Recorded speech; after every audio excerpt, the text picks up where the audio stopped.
अस्सलाम वालेकुम। आज हम डिस्कस करेंगे थ्री एलिमेंट कंट्रोल लूप के बारे में। थ्री एलिमेंट कंट्रोल लूप हम लगाते हैं किसी भी बॉयलर को कंट्रोल करने के लिए, ठीक हो गया।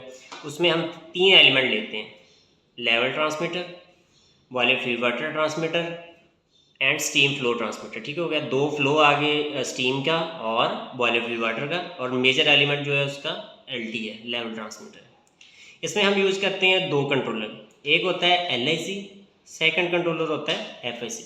ये एज ए कैस्केड लूप भी बनता है, क्योंकि आपने देखा होगा कि एक कंट्रोलर की आउटपुट दूसरे कंट्रोलर का अगर सेट पॉइंट बन रही है तो वो कैस्केड लूप होता है, ठीक हो गया।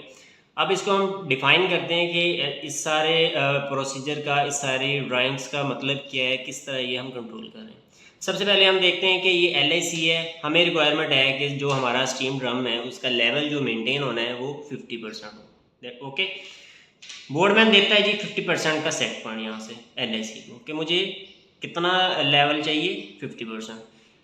LIC में तीन चीज़ें हैं, PV, set point and output. Okay, set point मिल गया उसको 50%। इसने देखा कि ऑन द स्पॉट PV कितना चल रहा था। PV फॉर एग्जांपल चल रहा था 40%, ठीक है। 40% चल रहा था PV और सेट पॉइंट मिल गया 50 का। इसने इन दोनों चीज़ों को एनालाइज करते हुए एक आउटपुट जनरेट की, जो कि हमारी नेक्स्ट में चली गई। आगे है हमारा लगा हुआ है समर। समर का काम ये है कि इसने दो इनपुट्स को लेके एक फाइनल आउटपुट समराइज करके निकालनी है, ठीक हो गया। इसने देखा कि आउटपुट जो इसको मिली है समर को, और दूसरी इनपुट इसको यहाँ से मिली स्टीम फ्लो से। स्टीम फ्लो वाला जो ट्रांसमीटर के हमारी स्टीम की कंजप्शन कितनी जा रही है, कितनी स्टीम टर्बाइंस हम यूज़ कर रही है, यूटिलाइज कितनी स्टीम हो रही है, ठीक हो गया।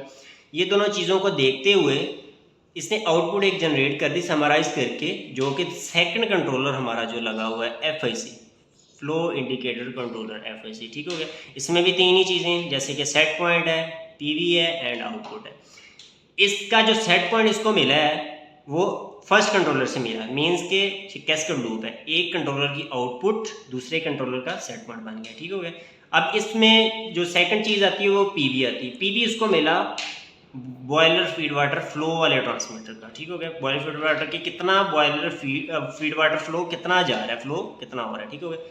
इसने आउटपुट दी और ये इसका PV बन गया। सेट पॉइंट इसको समर से मिल गया। इसने इन दोनों चीज़ों को एनालाइज करते हुए आउटपुट जनरेट कर दी कि भाई इतना चल रहा है फ्लो, और जो लेवल है वो 40% है। इसने उसको बढ़ा दिया, फॉर एग्जांपल 80% इसने सिग्नल दिया और वेल खुल गया, और पहले 60% खुला था, फिर 80% खुल गया, वेल ज़्यादा खुला तो बॉयलर फीड वाटर ज़्यादा गया तो जो 40% का सिग्नल था वो उसको मेंटेन करने के लिए 50 को, क्योंकि बोर्डमैन ने 50% का सिग्नल दिया था कि मुझे इस ड्रम का जो लेवल है वो 50% चाहिए, ठीक हो गया।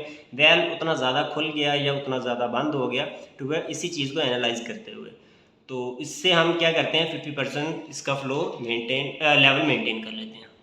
अच्छा, इसमें हम मेजर एलिमेंट्स में देख लें तो हमारी ये कंडेंसेट बोतल लगी होती हैं, ठीक हो गया। स्टीम फ्लो पे भी लगी होती हैं, क्योंकि स्टीम का टेम्परेचर ज़्यादा होता है। ये वहाँ पे लगाई जाती हैं कि जहाँ पे हमारा टेम्परेचर ज़्यादा होता है, एज यूजुअल आपको पता होना चाहिए।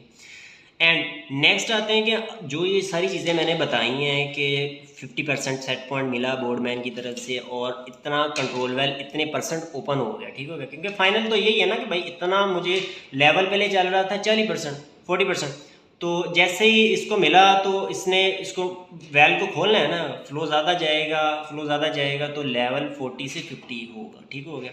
अब इस सारी इक्वेशन को प्रूव करने के लिए हमारे पास इस सारे चीज़ को प्रूव करने के लिए एक इक्वेशन है, स्टैंडर्डाइज इक्वेशन है। नेक्स्ट वीडियो में हम उसको एक्सप्लेन करेंगे और आपको बताएंगे कि ये जो मैंने सारी चीज़ें बताई हैं ये आया कि कैसे अप्लाई होती हैं। ओके, मिलते हैं नेक्स्ट वीडियो में, ख्याल रखिएगा। Okay, bye.